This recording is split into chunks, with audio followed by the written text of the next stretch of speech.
પહેલું સત્ય, જે ક્યારેય નાશવંત પામતું નથી, એટલા માટે ભગવાનનું સ્વરૂપ છે સત્ય છે. બીજું સ્વરૂપ છે જ્ઞાન. જ્ઞાન છે અનંત છે. જ્ઞાનનો આદિ ખરો પણ અંત નહીં. જ્ઞાન ન હોય થઈ શકે. હાલો તમને કોઈને તમિલ ભાષા આવડે છે, નથી આવડતી ને, તો તમે શીખો તો આવડી જાય કે નહીં? જે ભાષાનું તમને જ્ઞાન નથી તો નથી, કોઈ સવાલ નથી. હવે તમને અહીં આવડી જાય તો પછી તમે 5 વર્ષ કેળે આવશો તો અમુક શબ્દો તમને યાદ રહી જાય ને. નથી આવડતું કંઈ ઉપાધિ નથી, આવડી ગયા પછી એ જાતું નથી. એટલે ગુજરાતી તમને બધાને આવડે છે ને? ક્યારથી આવડે છે? જેનીમાં તેદું ના આવડે છે. તો જ્ઞાનનો આદિ ખરો. જ્ઞાન કદાચ અમુક વસ્તુ આપણને ન આવડતી હોય તો ન આવડતું, એનો કોઈ સવાલ નથી, પણ એ અનંત છે, એ ક્યારેય નાશ પામતું નથી. તો ભગવાન પણ એવા છે. ભગવાન એટલા માટે જ્ઞાનનું સ્વરૂપ છે. અને ત્રીજું સ્વરૂપ ભગવાન કેવા છે તો કીધું આનંદ રૂપ છે.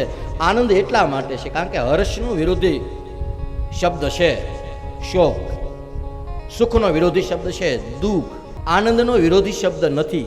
આનંદને ક્યારેય સામેનો શબ્દ મળ્યો નથી. હા, પછી કોઈ ભજન આનંદી હોય, કોઈ એવા વ્યક્તિ હોય જેને ભજનમાં આનંદ, પણ આનંદ તો રહે છે. કોઈ વિષય આનંદી છે જેને ખાવા પીવામાં મજા આવે છે, તો ન્યાય આનંદ તો રહ્યો, પાછો વિષય આનંદી છે. કોઈ ભજન નિજાનંદી છે, કોઈને કોઈ ગમતું જ નથી, એકલું રહેવું જ ગમે છે, પણ છતાં આનંદ તો છે જ. તો ભગવાન સત્ય, ચિદ અને આનંદ, આ 3 ભગવાનના સ્વરૂપ છે.